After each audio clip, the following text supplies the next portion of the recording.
Qu'est-ce donc que la plénitude de Christ?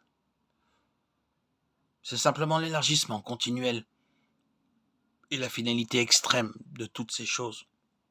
La croissance constante de vie, la fraîcheur, la force dynamique de Dieu dans la vie, cette force motrice, cette nature divine qui est dans sa vie, ne devrait jamais, jamais, jamais s'arrêter.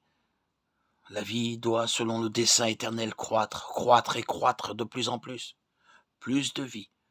Prenons-le sérieusement à cœur, recevoir la vie éternelle, c'est un don reçu une fois pour toutes. Mais si nous en sommes au commencement, nous n'avons pas encore découvert combien merveilleusement pleine est cette vie, et combien cette vie peut devenir de plus en plus abondante à mesure que nous avançons. Plus longue est notre vie de chrétien, plus nous devrions être caractérisés par cette vie puissante de Christ, la puissance de sa résurrection, comme l'appelle la parole de Dieu. Et la plénitude de Christ est l'élargissement progressif, le développement et la somme totale de ces choses qui nous ont été données et en lesquelles nous sommes entrés au commencement de notre vie chrétienne. Lorsque nous atteindrons la plénitude, ce qui n'arrivera jamais ici-bas dans cette vie terrestre, mais nous serons finalement un jour dans toute cette plénitude. Alors, ce sera l'universalité de toutes ces choses. Nous pouvons voir combien immense est Christ et combien immense doit être la vie chrétienne. Les Écritures nous disent que Christ doit remplir toutes choses. Éphésiens 4,10.